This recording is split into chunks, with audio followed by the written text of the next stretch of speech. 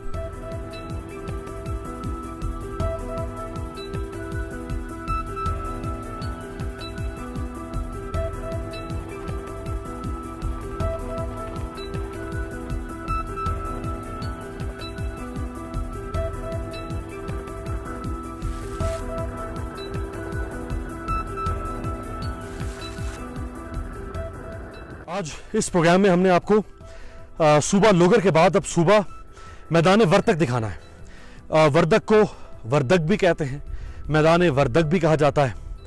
इस सूबे के 9 अजला हैं और अफगानिस्तान की अहम जो स्ट्रेटेजिक हाईवे है काबुल से कंधार तक, वो इसी सूबे के 3 अजला से गुजरती भी है।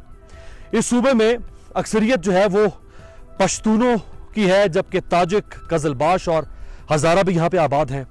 कजलबाश कबीला जो है, अगर उसके बारे में आपको बताऊं तो वो शिया होने के बायस नस्ल कुशी का भी शिकार रहा है। ताजिक जो है वो पश्तूनों के बाद अफगानिस्तान की दूसरी बड़ी कौम बनते हैं। इन्हें ईरानियों नस्ल भी कहा जाता है। इनकी अक्सरियत जो है वो दरी जबान बोलती है और ये सुन्नी मुसलमान हैं। ताजिक जो है यही दरअसल शिमाली इत्तेहाद नॉर्दर्न अलायंस में भी अक्सरियती ग्रुप था। हजारा को भी अफगानिस्तान में अपनी बका का सामना रहा है। इनके बारे में कहा जाता है कि ये चंगेज खान की मंगोल नस्ल से हैं। इनका कद और चेहरे की जो साख्त है और जो हैत है वो पश्तूनों से यकसर मुख्तलिफ है, इसलिए ये बासानी पहचाने जाते हैं। पश्तून जो कि सुन्नी मुसलमान है, जबकि हजारा की वाज़ेह अक्सरियत जो है वो शिया मुसलमान है। अगस्त 1998 में तालिबान ने तकरीबन 4000 शिया हजारा का मज़ार शरीफ में कत्लेआम भी किया था। तालिबान का इस सूबे के अक्सरियती इलाकों पर कंट्रोल रहा है। इसकी आबादी तकरीबन 6.5 लाख से जायद है।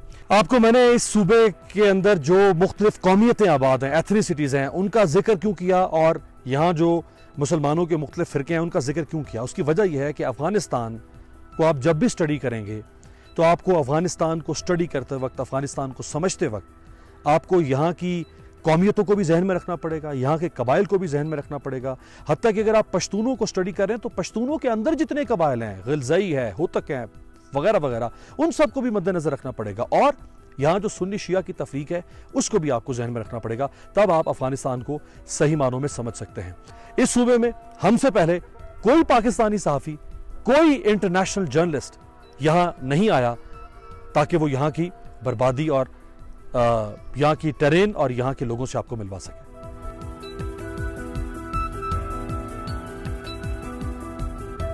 इस वक्त जिस शाहराह पर हम सफर कर रहे हैं, इस शाहराह पर आज से चंद हफ्ते पहले तक कोई गैर मुकामी सफर नहीं कर सकता था।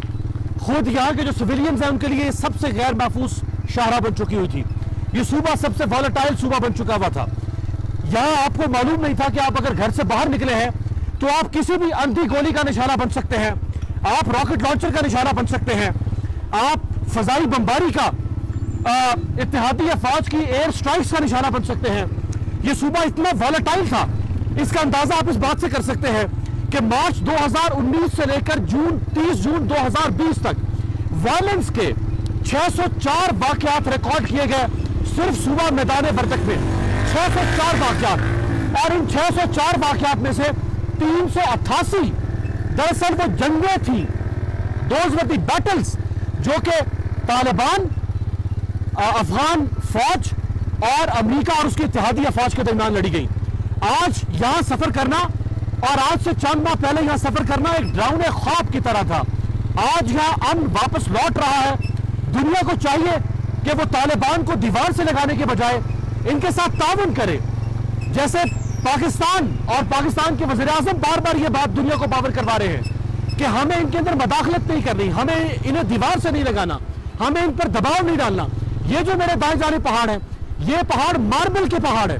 जैसा मैंने पहले आपके सामने जिक्र किया कि ये दौलत से माला माल मुल्क है, लेकिन इसको बारूद से माला माल कर दिया गया, इस मुल्क को असलहे से माला माल कर दिया गया, इसे रॉकेट लॉन्चर से माला माल कर दिया गया, इसे बारूदी सरंगों से माला माल कर दिया गया। आज इस मुल्क को वापस एक नॉर्मल और मामूल की जिंदगी की तरफ लौटने का मौका मिला है, तो दुनिया को चाहिए कि वो इस मुल्क के साथ ताउन करे। सब्सक्राइब करें और बेल दबाएं ताकि कोई खबर रह न जाए।